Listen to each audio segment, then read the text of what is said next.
Hello friends, welcome back to my channel. This is Shubham Dave and today we will be discussing three things which we usually used to discuss on our platform. और हम यहाँ पर तीन चीज़ें discuss करेंगे. First ये होगी कि टेक्निकल एनालिसिस में प्राइस एक्शन का नेचर क्या रहा. आज मार्केट में प्राइस एक्शन जो भी बना है उसका नेचर कैसा रहा. क्या प्राइस एक्शन ने हमें ब्लफ किया या प्राइस एक्शन परफेक्ट बना. सेकेंड चीज़ जो हम यहाँ पे डिस्कस करेंगे वो होगा डेटा. डेटा मतलब कौन कहाँ बैठा है इसका पूरा आउटलुक हम यहाँ पर डिस्कस करेंगे. कौन कहाँ बैठा है इसका मतलब ये कि मार्केट में ऑप्शन बायर्स और ऑप्शन सेलर्स कहाँ बैठे हैं, कहाँ पर जो है दबाव बन सकता है और कहाँ से तेज़ी हो सकती है, इसका पूरा डेटा हम देख सकते हैं.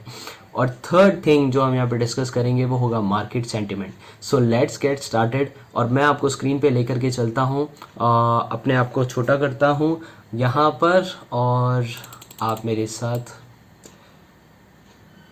चार्ट को देख पा रहे होंगे. सो मैं ड्रॉ करूँगा यहाँ पर फर्स्ट ऑफ ऑल कि मार्केट किस तरीके से मूव किया है आज. देखिए आप इनिशियल आवर्स में, ये निफ्टी का 5 मिनट्स का चार्ट है, आप सब जानते ही होंगे. इनिशियल आवर्स में जो है यहाँ पर मार्केट ने कुछ फेक मूवमेंट देने की कोशिश करी. और आप देख सकते हैं कि जैसे मार्केट में जनरली क्या होता है कि फर्स्ट 15 मिनट्स की जो रेंज होती है उसके अंदर अगर बना रहता है और फिर ब्रेक करता है तो एक परफेक्ट प्राइस एक्शन बनता है. बट यहाँ पे मार्केट ने काफ़ी बार हमें ब्लफ करने की कोशिश की है. ठीक है. सेकेंडली जब मार्केट ऊपर गया तभी भी बहुत छोटी छोटी छोटी छोटी कैंडल्स बना करके गया और फिर 12 बजे किसने डिसाइसिव बड़ी कैंडल बनाई. उसके बाद भी इनसाइड कैंडल हमें यहाँ पे देखने को नहीं मिली बिकॉज यहाँ पर एक कैंडल ने रूल ब्रेक किया. ठीक है.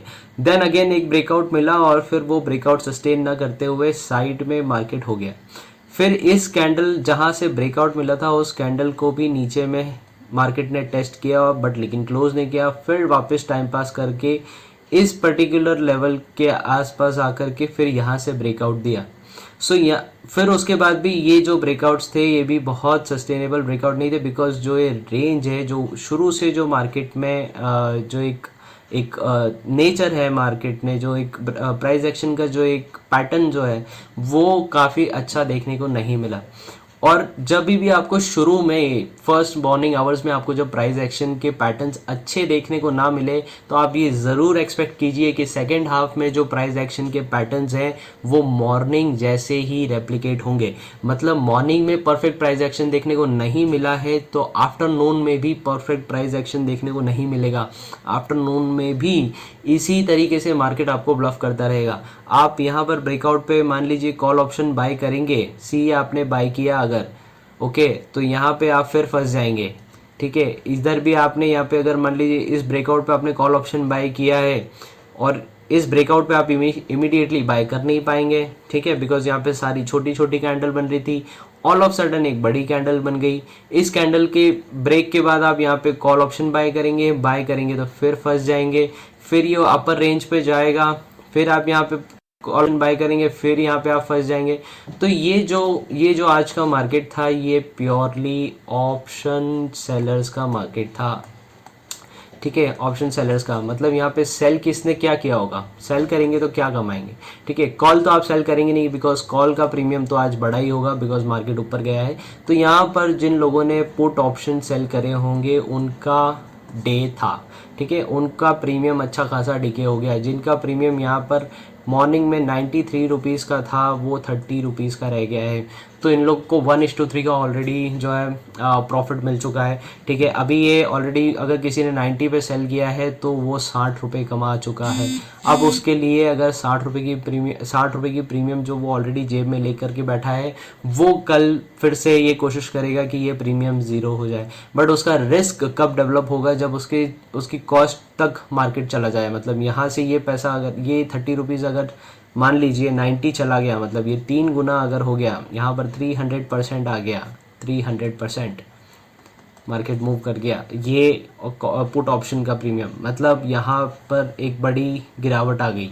तब जा करके ये प्रीमियम, अब ये 300 रुपये, ये 90 रुपीज़ कब होगा, ये 90 रुपीज़ तब होगा जब यहाँ से 17,800 के 90 रुपीज़ नीचे हो. मतलब बहुत नीचे, आप देख रहे हैं यहाँ पे इधर से बहुत नीचे यहाँ पर प्राइस अगर आएगी तब जाके ये प्रीमियम 300 गुना होगा और तब जाके यहाँ के पुट ऑप्शन के सेलर्स को नुकसान होगा।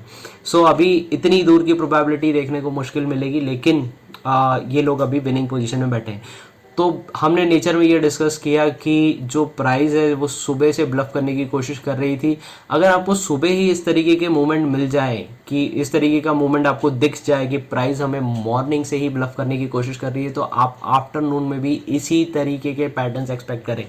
ठीक है, सो फर्स्ट हमारा ये डिस्कशन हो गया। अभी मैं आपको बताता हूँ कल आप क्या कर सकते हैं। देखिए, वो कल हम क्या कर सकते हैं उसके लिए हमें एक चीज़ देखनी होगी और वो होगा कि डेली चार्ट। ओके, सो अगर मैं इसको डेली चार्ट में कन्वर्ट करूँ तो आपको डेली चार्ट में यहाँ पे दिखेगा कि एक जो है यहाँ पे ट्रेंड लाइन चल रही है। This is a trend line running in the market. Just a second, I will draw it down. ये ट्रेंड लाइन यहाँ पर चल रही है। देखिए, इसको बार बार 3 टच पॉइंट्स मिल चुके हैं, 4 टच पॉइंट्स मिल चुके हैं और ये वाला जो एरिया था यहाँ से अदानी का सीन चालू हुआ था। ये वाला हमारा बजट वाला दिन था।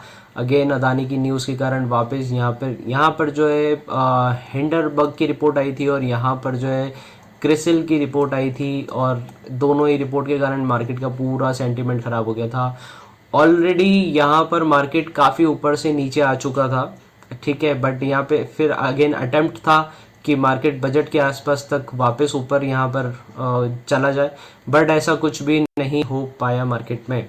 सो अब fourth time we are getting the chance कि अब अगर यहाँ से फ्लैट खुलता है या इस पर्टिकुलर कैंडल, माइंड मी, मैं फिर से इसको ड्रॉ कर देता हूँ, इस पर्टिकुलर कैंडल के 50% के ऊपर कहीं भी ये कैंडल अगर मार्केट खुल जाए तो कल या फिर परसों, क्योंकि परसों एक्सपायरी है, इस लेवल को अच्छे से ब्रेक करने की कोशिश करेगा। आप देखिए यहाँ पर एक तो ब्रेकआउट मिलेगा, दूसरा बजट वाले दिन की जो हाई थी उसके ऊपर मार्केट क्लोज करने की कोशिश करेगा और अगर उसके ऊपर जाने की कोशिश करेगा तो नो डाउट जिन लोगों ने यहाँ से सेल किया है उन लोगों का स्टॉप लॉस यहाँ पर होगा। ट्रेलिंग स्टॉप लॉस की बात कर रहा हूँ। तो वो ये वाले जो लोग हैं जिन्होंने सेलिंग करी होगी वो भी अपना जो बचा कुचा प्रॉफिट है, मतलब इतने रुपए का जो प्रॉफिट है और टाइम वैल्यू का जो प्रॉफिट है उसको कवर करने जाएंगे और यहाँ पर एक बड़ी कैंडल देखने को मिल सकती है। सो आपको 18,100 के आसपास का एक मूव बहुत जल्दी देखने को मिल सकता है अगर मार्केट इस कैंडल के 50% के ऊपर बना रहा तो। ठीक है, ये चीज़ मेरे हिसाब से हो सकता है आपको समझ में आ गई होगी। सो हमने टेक्निकल पूरा डिस्कस कर लिया है। Now let's quickly go to the data, जो मैं आपसे बात कर रहा था कि डेटा से हम ये देख सकते हैं कि मार्केट में कौन कहाँ बैठा है। So let's get to the data point. Option chart of Nifty, ठीक है, ऑप्शन चेन एनालिसिस बोलते हैं इसको, जो मैं भी आपके सामने करने वाला हूँ। काफ़ी सारे वर्ड्स आपको दिख रहे होंगे but I will break it down simple to you. Just a second. Okay, so see यहाँ पर आपको दिख रहा है कि मार्केट यहाँ पर क्लोज किया है, ठीक है, 17,929। अगर मैं इधर देखूँ तो यहाँ 50 पॉइंट का डिफरेंस है, मतलब ये सारी जो है स्ट्राइक प्राइस हो गई हमारी। स्ट्राइक प्राइस में 17,900 कहाँ पर दिख रहा है मुझे 17,900 यहाँ पर दिख रहा है, ठीक है, मतलब ये मेरा हो गया एट द मनी प्रीमियम जहाँ पर मार्केट अभी है, ठीक है, ये एट द मनी प्रीमियम हो गया। और ये है LTP, this is called last traded price, दोनों तरफ का दिख रहा है। ये कॉल का डेटा है पूरा और ये पुट का डेटा है। आप में से कई लोगों को ये ऑप्शन चार्ट पता होगा but I will try to break it down more simpler to you. अब आप देखिए, पुट ऑप्शन यहाँ पर खरीदे गए हैं और बेचे गए हैं और कॉल ऑप्शन भी यहाँ पर खरीदे गए हैं और बेचे गए हैं, लेकिन सही कौन होगा? अब आप मुझे बताइए कि बेसिकली आपको ये चीज़ पता ही होगी कि ऑप्शन बाइंग जब हम करते हैं, ठीक है, तो हमें जो प्रोबेबिलिटी होती है विनिंग की, ऑप्शन बाइंग की प्रोबेबिलिटी जो विनिंग की होती है वो होती है 5 में से 2 दिन, ठीक है। 3 दिन जो है वो ऑप्शन सेलिंग वाला पैसा कमाता ही कमाता है और बहुत सारे आप तो ये बोलेंगे कि भैया 5 में से 5 दिन जो है ऑप्शन वाला पैसा कमाता है। तो ऑप्शन सेलिंग वाले की प्रोबेबिलिटी इतनी ज़्यादा है तो उसके पीछे कुछ कारण भी है। जिसके पास ज़्यादा पैसा होता है वो ज़्यादा बलवान होता है, और स्टॉक मार्केट का तो यही रूल है, जिसके पास ज़्यादा पैसा है वो ज़्यादा बलवान है, तो चलेगी भी उसी की। ठीक है, अब यहाँ पर फिर से लॉजिक समझाता हूँ। ऑप्शन को किसी ने बाय किया है, ठीक है, तो किसी ने उस ऑप्शन को सेल भी किया होगा, तभी कॉन्ट्रैक्ट बना होगा। अब जिसने ऑप्शन को बाय किया है, मान लीजिए 50 रुपये का ऑप्शन है, एक लॉट 50 का है, उसने बाय किया 2500 रुपये में, ठीक है, लेकिन इसी प्रीमियम को सेल करने के लिए सेलर को हो सकता है 1.5 लाख रुपीज़ लगे हों, ठीक है, 1.5 लाख रुपीज़ उसको लगे हों। तो जब वो 1.5 लाख लगा करके इस 2500 रुपये को कमाने की कोशिश कर रहा है, और आप 2500 रुपये लगा करके कुछ पैसा कमाने की कोशिश कर रहे हैं, तो जो ज़्यादा पैसा लगाता है हम उसे समझदार मानते हैं स्टॉक मार्केट में, ठीक है, क्योंकि जिसकी लाठी उसकी भैंस। तो अब आप ये देखिए कि 17,900 पर put option 62 lakh contract sell किए गए हैं, ठीक है, 62 लाख शेयर्स जो है सेल किए गए हैं, 62 lakh 67 lakh, sorry mind you, 67 lakh contract sell किए गए हैं पुट ऑप्शन, ठीक है। वैसे ही हम इसको रीड करेंगे कि 50 लाख कॉन्ट्रैक्ट्स जो हैं ये सेल किए गए हैं, दोनों जगह पे बाय भी किए गए हैं, लेकिन हम इसे रीड करेंगे कि ये सेल किए गए हैं। अब आप इसको समझे कि अगर किसी ने कॉल ऑप्शन सेल किया है, किसी ने कॉल ऑप्शन को सेल किया है, तो वो ये बोलेगा कि मार्केट जो है ऊपर नहीं जाना चाहिए, ठीक है, मार्केट जो है ऊपर नहीं जाना चाहिए। क्यों? क्योंकि जो कॉल ऑप्शन बाय करेगा वो ये बोलेगा मार्केट ऊपर जाना चाहिए, लेकिन जो कॉल ऑप्शन सेल करेगा वो ये बोलेगा मार्केट ऊपर नहीं जाना चाहिए, ठीक है। कहाँ से ऊपर नहीं जाना चाहिए? 17,900 के ऊपर मार्केट नहीं जाना चाहिए। तो यहाँ पर 18,000 पे जिन लोगों ने 68 लाख शेयर्स जो है सेल किए हैं, ये बोलते हैं कि 18,000 के ऊपर नहीं जाना चाहिए। लाइकवाइज यहाँ पे सभी जितने भी कॉन्ट्रैक्ट्स हैं ये सब ये बोल रहे हैं कि इस प्राइस के ऊपर नहीं जाना चाहिए, ठीक है। बट यहाँ पर जिन लोगों ने इसको परचेस किया है वो बोलते हैं इसके भी ऊपर चले जाना चाहिए। कब तक? इस पर्टिकुलर डेट तक, 16 फरवरी तक। अब आप देखेंगे 17,900 की स्ट्राइक पे 50 लाख लोग बोल रहे हैं कि इसके ऊपर मार्केट को नहीं जाना चाहिए, ठीक है। लेकिन इसके कॉन्ट्रैरी पुट ऑप्शन वाले, मतलब ये लोग बोल रहे हैं कि इसके ऊपर चले जाना चाहिए, मतलब एटलीस्ट इसके ऊपर ही मार्केट को रहना चाहिए, 17,900 के ऊपर ही रहना चाहिए, या फिर 17,800 के ऊपर ही रहना चाहिए। कितने लोग बोल रहे हैं ऐसा? यहाँ पे लगभग 1 करोड़ लोग बोल रहे हैं कि 17,800 के ऊपर ही रहना चाहिए। इतने सारे लोग यहाँ पे कहाँ से आ गए? क्यों? क्योंकि मार्केट 17,800 के 129 पॉइंट्स ऊपर है, ठीक है। सो यहाँ पर ऑलरेडी इनको कॉन्फिडेंस मिल रहा है कि 129 पॉइंट तो ऊपर मार्केट ऑलरेडी है ही, तो हमारी सही होने की प्रोबेबिलिटी ज़्यादा होगी। और यहाँ पर 29 पॉइंट्स, मतलब 17,900 के 29 पॉइंट्स ऊपर मार्केट है, तो इन लोगों को भी कॉन्फिडेंस है, 67 लाख कॉन्ट्रैक्ट्स को ये कॉन्फिडेंस है कि इसके ऊपर मार्केट रहेगा, ठीक है। और यहाँ पर इसीलिए आप ये देख रहे हैं कि जो एट द मनी की स्ट्राइक है, वहाँ पर जो दबाव है वो ऊपर ले जाने का दबाव है। 67 लाख कॉन्ट्रैक्ट 50 लाख कॉन्ट्रैक्ट से ज़्यादा है, ठीक है। 17 लाख कॉन्ट्रैक्ट इधर ज़्यादा है एट द मनी की स्ट्राइक प्राइस पे। क्यों? क्योंकि मार्केट ऑलरेडी 29 पॉइंट्स ऊपर है।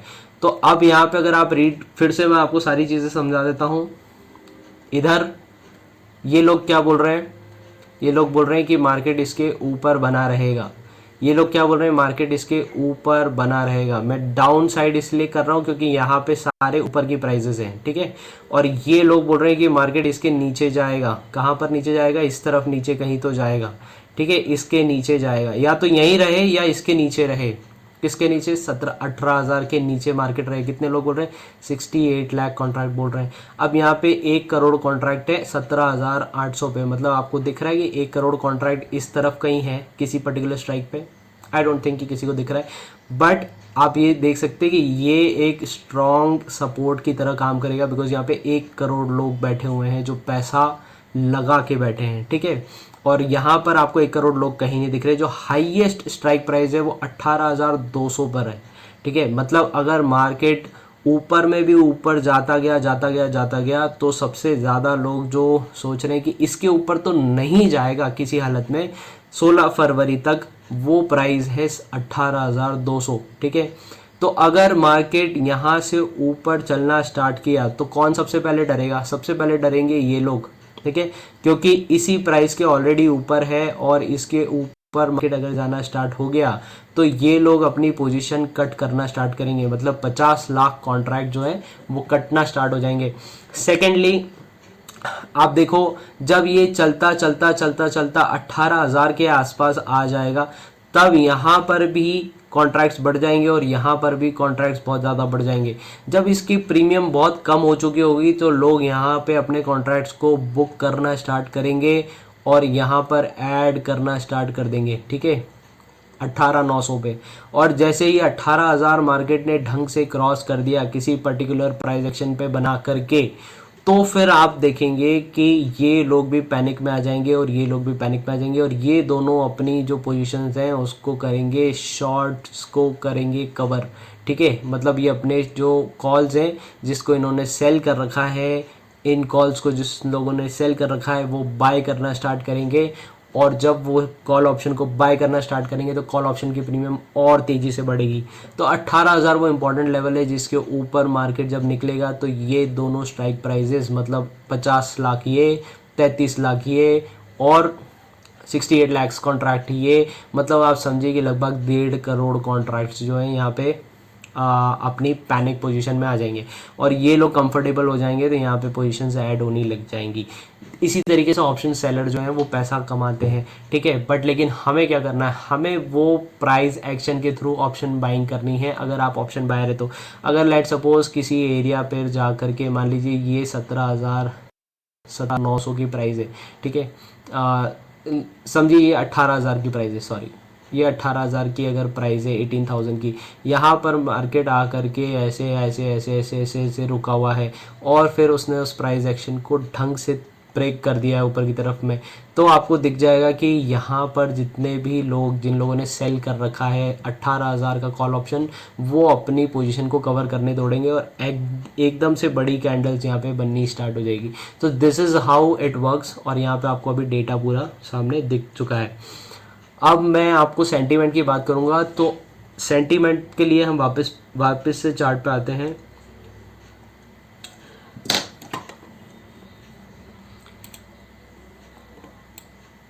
ओके गाइस, सो सेंटीमेंट के लिए हम चार्ट पे आते हैं। तो अभी जो ये वाली जो ट्रेंड लाइन है जिसके अंदर मार्केट चल रहा है, ठीक है, इस ट्रेंड लाइन के नीचे जब तक मार्केट रहेगा, इस ट्रेंड लाइन के नीचे जब तक रहेगा तो सेंटीमेंट है नेगेटिव। ठीक है, लेकिन जैसे ही इसने इस लाइन को क्रॉस कर दिया तो सेंटीमेंट हो जाएगा पॉजिटिव। ठीक है, पॉजिटिव सेंटीमेंट हो जाएगा। अब ये इतना सिंपल भी नहीं है सेंटीमेंट को रीड करना, तो मैं आपको सिंपल सी चीज़ बताता हूँ। प्राइस एक्शन जो है वो हमें एक सेंटीमेंट का इंडिकेशन और देता है। अब आप देखिए जो हाइज़ हैं वो बन रहे हैं लोअर हाइज़। ठीक है, ये लोअर हाइज़ बन रहे हैं। अब ये प्रीवियस हाई यहाँ पर भी है, तो अब जैसे ही यहाँ पर एक कैंडल क्लोज होगी तो ये जो प्रीवियस जो हाई था उसके ऊपर एक हाई बन जाएगा, तो यहाँ पर हो जाएगा हायर हाई। ठीक है, यहाँ पे अभी तक बन रहे थे लोअर हाइज, अब यहाँ पे बन जाएगा हायर हाई। ठीक है, हायर हाइज। तो जब हायर हाइज बन जाएंगे तब आपको एक फर्स्ट इंडिकेशन आता है कि मार्केट यहाँ से रिवर्स कर सकता है। और जब फर्स्ट हायर हाई बनता है, तब जो प्रीवियस हाई वाले जो लोग होते हैं वो अपना प्रॉफिट बुक करते हैं। अब जब यहाँ पर घूमता मार्केट इस लेवल को कभी क्रॉस करेगा तब ये वाले लोग जो हैं, ये वाले लोग और ये वाले लोग हो सकता है कि अपना प्रॉफिट जो है वो बुक करें। ठीक है, तो जिन लोगों ने मार्केट को शॉर्ट किया है वो अपनी शॉर्ट पोजीशन काटना स्टार्ट करते हैं जब मार्केट धीरे धीरे करके प्राइस एक्शन बना के अपने उसको तोड़ता है। जब तक मार्केट इस पर्टिकुलर ट्रेंड लाइन के नीचे है तब तक सेंटीमेंट नेगेटिव है। तो आप प्राइस के थ्रू भी इसको समझ सकते हैं और एक क्या बोलते हैं हायर हाई के पैटर्न से भी आप इसको समझ सकते हैं। ट्रेंड लाइन अगेन आपको दिख ही रही है वहाँ पर। अब आप एक चीज़ और देखिए, यहाँ पे एक सेंटीमेंट प्राइस के थ्रू वापस बताता हूँ। ये एक रेंज है पर्टिकुलर जिसके अंदर मार्केट बहुत दिन से ट्रैवल कर रहा है, ठीक है, ये पर्टिकुलर रेंज है। अगर मैं आपको एक मिनट के लिए बैंक निफ्टी का भी चार्ट दिखाऊँ, बैंक निफ्टी बहुत ही पिक्चर परफेक्ट एरिया में बैठा हुआ है। सो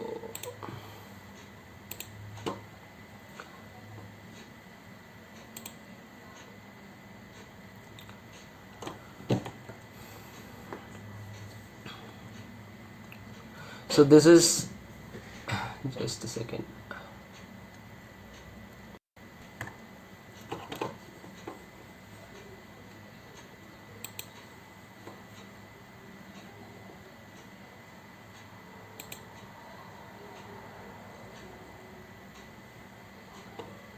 हाँ, so this is Bank Nifty and let me take it to the daily chart.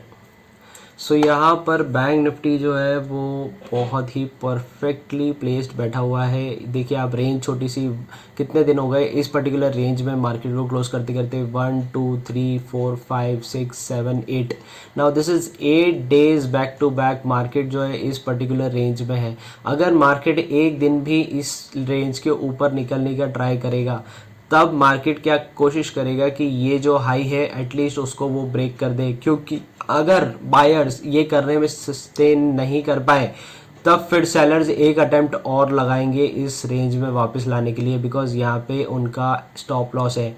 जो बड़े सेलर्स होंगे उनका स्टॉप लॉस यहाँ पर होगा। इसलिए जब भी अब मार्केट ऊपर जाने की ट्राई करेगा, और अगर मार्केट को ऊपर जाना है तो मार्केट कोशिश करेगा कि 42,000 के ऊपर इस सस्टेनेबल और एक अच्छी क्लोजिंग, मैं तो बोलता हूँ 42,200 के ऊपर अगर मार्केट क्लोज कर दे तो इन लोगों का पूरा कॉन्फिडेंस टूट जाएगा और फिर मार्केट यहाँ से टाइम पास करके वो फिर ऊपर की तरफ निकले। और फिर यहाँ पे क्विकली जब ये थोड़े 2-4 दिन यहाँ पे रुकने के बाद फिर जब निकलेगा तब फिर एक बड़ी कैंडल यहाँ से बनाए, ठीक है। तो एक रेंज है जिसके अंदर मार्केट यहाँ पे परफेक्टली प्लेस्ड है, बैंकिंग सेक्टर यहाँ पे परफेक्टली प्लेस्ड है। अब आप देख रहे हैं कि एक सेंटीमेंट का पॉइंट और आपको मैं बताता हूँ, वीडियो थोड़ा लंबा हो रहा है बट एक इन्फॉर्मेटिव पॉइंट है। यूएस फेड जो है लगातार अपनी इंटरेस्ट रेट्स जो हैं उसको वो बढ़ाता जा रहा है, ठीक है। अब हमारे इंडिया में इंटरेस्ट रेट बढ़ाने से ईएमआईज़ पे इम्पैक्ट आता है, बट यूएस जब अपना इंटरेस्ट रेट बढ़ाता है, जो कि सबसे बड़ी इकोनॉमी है, इसलिए उन लोगों के इंटरेस्ट रेट बढ़ाने से फंड्स का फ्लक्चुएशन बहुत ज़्यादा तेज़ी से होता है। जैसे ही यूएस अपना इंटरेस्ट रेट बढ़ाता है तो वहाँ पर इन्फ्लेशन कंट्रोल में भी आती है। हमारे यहाँ पे इंटरेस्ट रेट बढ़ाने से इन्फ्लेशन बहुत ज़्यादा कंट्रोल में नहीं आती, क्योंकि हमारे यहाँ पे जो मेजर फैक्टर्स हैं वो और भी कई सारे, तो जैसे कि ऑयल एंड एक्सेट्रा। तो अगर हम देखें तो यूएस फेड अपने इंटरेस्ट रेट को लगातार बढ़ा रहा है और 25 बेसिस पॉइंट उसने लास्ट टाइम बढ़ाया था। अब आज जो है रात को इन्फ्लेशन का डेटा आने वाला है यूएस में, और पहले आपको याद होगा कि यूएस फेड जो है 0.75% हाँ 0.75 बेसिस पॉइंट्स अपने जो इंटरेस्ट रेट बढ़ा रहा था, फिर 0.5 बढ़ा रहा था, और अभी उसने रिसेंट में जो बढ़ाया है वो 25 बेसिस पॉइंट्स बढ़ाया है। तो 25 बेसिस पॉइंट अब जो है सबसे कम उसने बढ़ाया है, और यहाँ पर उसने कम इसलिए बढ़ाया है क्योंकि उसको भी कहीं ना कहीं एक्सपेक्टेशन है कि इन्फ्लेशन जो है वो कंट्रोल में आ रही होगी। तो अगर आज जो डेटा इन्फ्लेशन का है वो अच्छी कंट्रोल में आता है कि भाई इन्फ्लेशन बहुत हद तक कंट्रोल हो चुकी है, तो दो सेक्टर्स हैं जिनको बहुत ज़्यादा बूस्ट मिल सकता है। एक जो सेक्टर है जो इन्फ्लेशन के डर के कारण काफ़ी टाइम से बैठा हुआ था वो था आईटी। तो अगर आईटी इन्फ्लेशन का डेटा अच्छा आता है तो आईटी बहुत तेज़ी से भागने वाला है, बिकॉज आईटी बहुत टाइम से रुका हुआ है, और सबसे बड़े जो इसमें शेयर्स हैं वो अपने निफ्टी के कंपोनेंट्स हैं, जिसमें इन्फोसिस और टीसीएस दोनों आते हैं। तो इन्फोसिस और टीसीएस अच्छा खासा कंट्रीब्यूशन रखते हैं निफ्टी के अंदर, 7-8% के आसपास का रखते हैं, ठीक है। 8% इन्फोसिस, 7% के आसपास टीसीएस भी अपना कंट्रीब्यूशन रखता है निफ्टी के अंदर। तो एक आईटी जो सेक्टर है उसको बहुत तेज़ी से बूस्ट मिल सकता है, और दूसरा बैंक जो भरा पड़ा है भागने के लिए, लेकिन उसको कुछ ना कुछ खबर आकर के तोड़ के रख रही है। आप देख रहे होंगे मार्केट 41,000 से 44,000 तक बहुत तेज़ी से गया था, लेकिन क्या हो रहा था कि हर बार जब वो ऊपर जा रहा था तो गैप से खुल रहा था। तो जो मतलब ट्रेडर्स हैं, ट्रेडर कम्युनिटी को ज़्यादा फ़ायदा नहीं मिल पा रहा था। लेकिन अब इस बार जब वापस सेकंड चांस मिला है मार्केट को ऊपर जाने के लिए, तो मुझे ऐसा लगता है कि पूरा पूरा एक लंबी लंबी कैंडल्स बना करके मार्केट सेकंड टाइम में ट्रेडर्स को और जो ट्रेडिंग कम्युनिटी है पूरे के पूरे उन लोग को मौका देगा मार्केट में पार्टिसिपेट करने के लिए। So this is the point which I wanted to make, that banks and IT, both of them are a major contributor to Nifty. So bank में नो डाउट अल्फा जनरेट होगा, but Nifty को IT का भी back मिलेगा और उसके कारण जो है निफ्टी ऊपर जा सकता है। अब ये मेरा सिर्फ इंडिविजुअल मेरी खुद की राय है। अगर आपको अपना एनालिसिस खुद करना है, आप अपना एनालिसिस खुद करिए और उसी पर आप स्टिक रहिए। बट ये मैं सिर्फ आपको डेटा पॉइंट्स और सेंटिमेंट्स बता रहा हूँ कि मार्केट किस तरीके से आने वाले समय में ऊपर की तरफ मूव कर सकता है। और मैं ऊपर के मूवमेंट इसलिए बता रहा हूँ बिकॉज मेरे पास लॉजिक्स है। सो लॉजिक मेरा ये बोलता है टेक्निकल एनालिसिस के हिसाब से भी कि ऊपर की तरफ मार्केट स्टे कर रहा है। ऊपर की तरफ जब मार्केट स्टे कर रहा है तो ऑब्वियसली बात है कि सेलर जो है अब नीचे नहीं लेके आ पा रहे हैं, बिकॉज सेलर्स को लाना होता है तो वो क्विकली ले आते हैं, 8-8 दिन ऊपर के लेवल्स पे नहीं रखते हैं। सो वहाँ से मार्केट ऊपर की तरफ ब्रेकआउट दे सकता है। इन्फ्लेशन भी कहीं हद तक कंट्रोल आ चुकी है, ठीक है। सो बहुत सारे सेक्टर जो हैं वो पेंडिंग पड़े हैं भागने को। सो मुझे लगता है कहीं ना कहीं, ये मेरा पर्सनल ओपिनियन है कि मार्केट ऊपर की तरफ जा सकता है। Also the data points also suggest कि जो हाईएस्ट ओपन इंटरेस्ट है वो 18,200 के आसपास बैठा हुआ है इस पर्टिकुलर एक्सपायरी पे। सो एक रैली हमें ऊपर की तरफ मिल सकती है। इनफैक्ट पूरे फैब में हमें एक रैली ऊपर की तरफ में मिल सकती है, बिकॉज बजट आया है, बजट के बाद इम्प्लीकेशंस उसके बजट के आए नहीं हैं और रिपरकशंस जो उसके वो आए नहीं हैं। So I think that market can go up, but this is completely my view and I can be 110% wrong. So that's it guys for now. Thank you so much, hope you like the video. Please hit the subscribe button because this is a very new channel which I have started. I want to continue it and keep sharing my views to you. So okay guys, thank you so much. Bye bye.